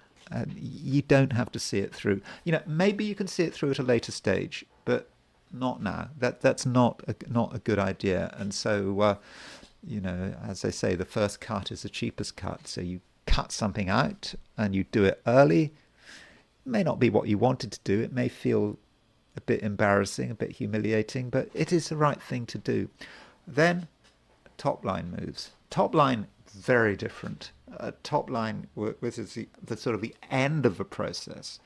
Maybe this is saying what would happen if we were to really get involved in a conflict, if we were to take on people, what would happen? Top line, we'd win. At least to begin with, we'd win. Yeah, sure. We've got a lot of power at our disposal. We can really make things happen, particularly if we're up against other people. We can force things through. And it might seem that we are going to be successful. And what the I Ching is talking about in the top line is winning a prize. And then it says, by the next morning, we lose that prize 3 times. It's like victory has a cost. So win an argument. Sure, you could win an argument. But what about the after effects? We may not be forgiven for winning an argument. We can force someone into line. Yeah, if you don't want someone to do something, sure, of course you can do it. Use your power, get your way. They might not forgive you, though. So don't look for the victory, even if you can get that victory, because in the end, that victory is going to have a very big cost, a cost which is going to completely outweigh any short-term benefits and satisfaction of getting that rather illusory and short-term victory. Now, 2 moving lines, that does mean that we move to a second hexagram. And that second hexagram we move to is hexagram number 58, which is the joyous, a rather different hexagram. It's more relaxing. If you look at it, you've got 2 trigrams, 2 sets of 3 lines. They each represent a lake. So a lake flowing into a lake, and it's about just things just much easier. After this potential for conflict, there's flow, there's harmony, people getting on with each other. Remember, one of the aspects we have this weekend is the moon in Virgo trine the sun in Taurus. It's kind of easygoing, the joyous. that's good, and we can enjoy ourselves just so much better than getting involved in a lot of strife. But we don't want to get too caught up in the joyous. I mean, we could get sort of so immersed in the waves and the sea and the lake that we just lose touch with who we are and what we're trying to achieve. So we've got to keep in mind, perhaps we need to keep in mind that conflict I was talking about. There is still a potential conflict situation. We need to be aware of it, but we just don't want to see it through right now. And so, we need to be on guard, and we mustn't get caught up in what other people are doing and saying, and we must make sure that we're always in control, because if we get swept up in things, swept up in infectious joy and merrymaking and whatever, then things could go wrong. So we need to make sure that we maintain our individuality, and that we're always thinking, and we're realizing that nothing is entirely perfect, but certainly it's better than getting involved in an expensive conflict argument that even if we win it, we will eventually lose it, kind of. So I think this weekend there's a lot of choice, and we just need to be aware, and we need to be self-aware, and then I think that things are going to be great. So that's it. That's all I've got to say in this video. I hope you have a great weekend.